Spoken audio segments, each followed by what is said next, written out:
Yes guys, welcome back to another video. Welcome to the George Benson Football Channel. The third time that I have spoken to you lot today. This is a big Chelsea news video. Of course, when I drop the best matchday vlog that I've probably posted in about 5 years on GBFC, Chelsea then go out on a flipping Sunday evening and confirm the signing of Joao Pedro from Brighton. We're going to go through all of it today. I'm going to give my initial reaction and initial thoughts. So lock yourselves in, get yourself a beer, a glass of wine, champagne, whatever you do on a Sunday night. Maybe it's a chilled one with a cup of tea. But let's first take a look at this from David Ornstein 1 hour ago. Exclusive. Chelsea reach agreement with Brighton to sign Joao Pedro. Deal for 23-year-old Brighton forward in excess of £50 million. Personal terms in place on 7-year contract, medical being arranged. Brazil international, only wanted CFC,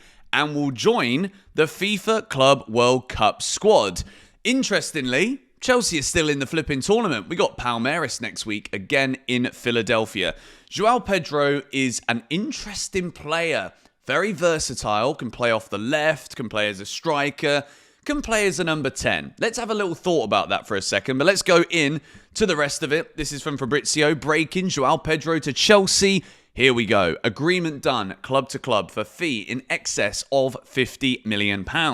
Joao will travel on Tuesday for medical tests and contract signing, ready for the FIFA Club World Cup. So I believe, because Joao Pedro hasn't played for any other team, I think he might be able to be registered to potentially feature against Palmeiras, and then, not to get carried away, but any matches that Chelsea might play after that. Remember, the squad was 28 out of a possible 35 when we flew to the US. I'm not entirely sure if that's going to exactly be possible for Chelsea to do, but it would be pretty good, wouldn't it?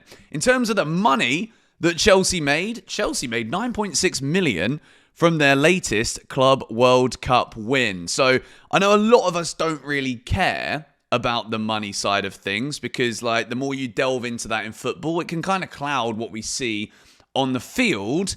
But if we are going to believe that this is in excess of £50 million, what we're talking, 55 mil, 60 million, my initial reaction to this is, first of all, Joao Pedro is a good player. So don't let this be one of those comments that I make where it's like, oh, here he goes. He just wanted Mike Maignan but doesn't want Pedro. I just find it interesting how we can so quickly shell out this kind of money for a Joao Pedro that I'm not entirely sure is the immediate thing that we need when we probably did need to spend 20 million on Mike Maignan. I'm just throwing it out there now because Jamie Gitten's at 55 million. We'll talk about him in a little bit. Joao Pedro for 55, 60 million. That's over £100 million spent. And Gittens is a little bit of a gamble. Good player for Maresca's system. We've spoken about that a lot. And Joao Pedro, I also think, is a player that could explode.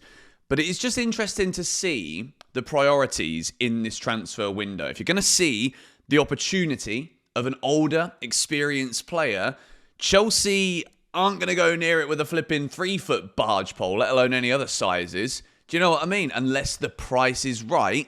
But we will throw fees in excess of 50 million out for Joao Pedro. So, what do I think this signing means? I think Joao Pedro will be seen as a replacement signing to Christopher Nkunku.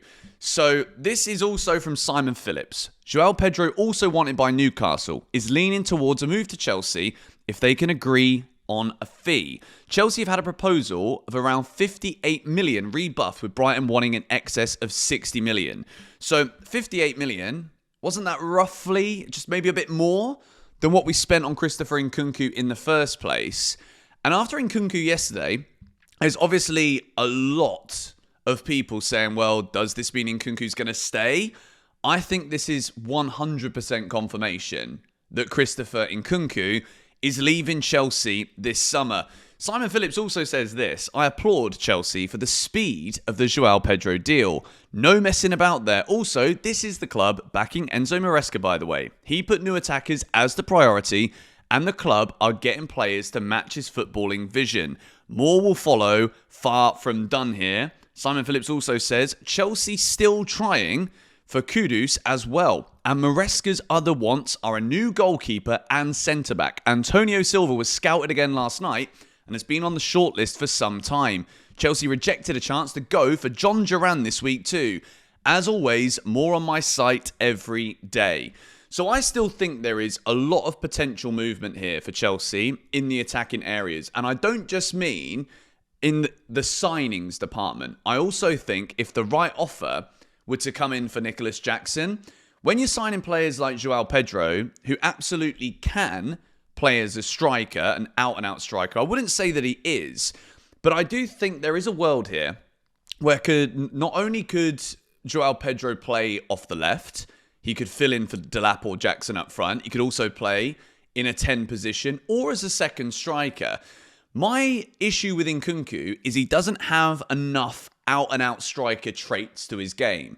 What Joao Pedro can do very well is use his body, be physical. Sometimes he can do that a little bit overboard, but again, that's what you get when you sign a young player. Sometimes they don't know the right way to use physicality. Case in point, Nicholas Jackson. Very different build to Liam Delap. Liam Delap, you can see, knows where to place his body in between defenders, whereas Nicholas Jackson isn't as physically strong and dominant as a Liam Delap, so sometimes he can get himself caught in sticky situations. Joao Pedro is a player that I think temperament-wise, if we can hone in on making sure that he doesn't blow up, because sometimes he absolutely does that, he can be erratic at times too, similar to Nicholas Jackson, I think he's the kind of player that Chelsea fans could warm to very quickly. I think he's got a lot about him in terms of people talk about scores a lot of penalties, but in the last 2 seasons, he's equated for 20% of Brighton's goals. So we're signing a player here that has performed in the Premier League. I think it was, 10 goals, 5 assists last season. And again, people will keep bringing up the fact that a lot of that is penalties. But I think this is a sign of intent from Chelsea. And also, we got to talk about Jamie Gittins, because Jamie Gittins was also a player that we saw a here we go for yesterday. This, for me, is big news for Chelsea. And it doesn't mean when I say it's big news that I think it is the best options that we could have had, because it's still a gamble. And I want to make this clear, right? Because I know I've been screaming out for experience. I've been screaming out for leadership for months and months and months.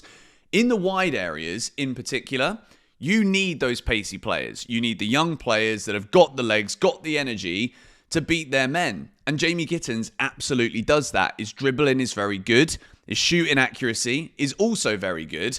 And I think all in all, he's a player that absolutely fits Maresca's system. This was the news yesterday.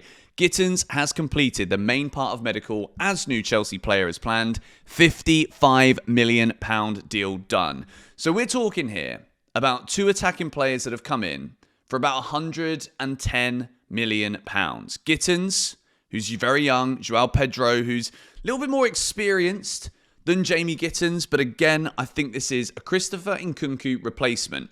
If we believe what Simon Phillips is saying here about John Duran being offered to Chelsea this week, John Duran, I feel like he just made the mistake by going to Saudi. He should have stayed at Villa or should have stayed in the Premier League.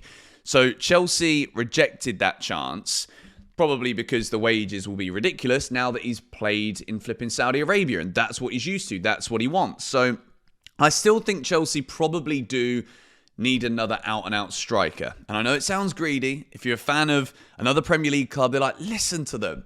But what I see here is Nicholas Jackson, who I don't think is an out-and-out striker. Joao Pedro, who clearly isn't an out-and-out number 9 striker. Very good player, but not an out-and-out number 9. So we are now going to be hanging the hat on Liam Delap to be that out-and-out number 9. I think we need someone of that profile in the team. But the more we see progressions, potentially, Chelsea still trying for Kudus. Is that going to be another versatile attacker that can be support for Cole Palmer? In which case, Joao Pedro would probably look like support for Liam Delap and Nicholas Jackson. And it would be very much a like for like in terms of Maresca calling on Nkunku. Now it's going to be Joao Pedro that we call upon in that position. So this is big from Chelsea because I did not expect a deal of that size to get done so quickly because we've had competition. Newcastle have been very much interested in Joao Pedro, but this is also very interesting regarding whether or not we can see Pedro play. Chelsea can register players. Let me just move this down so that you guys can see this better. Chelsea can register players up until July the 3rd. Must be tempting to make an attacking signing before then, with $30 million given to each finalist and a further $40 million for the winner. So, this is very much one of those where we've gone for a player that we have been scouting for a while that we know we can get over the line quickly. Joao Pedro is in Brazil. He's flown to the US to do the medical. And if we've got until July the 3rd, we can register him to play against Palmeiras. Do I think he would be a star? Absolutely not. And I think that's another conversation that we need to have. I don't think Joao Pedro is a starter for Chelsea. Look, he's not even a flipping starter every game for Brighton.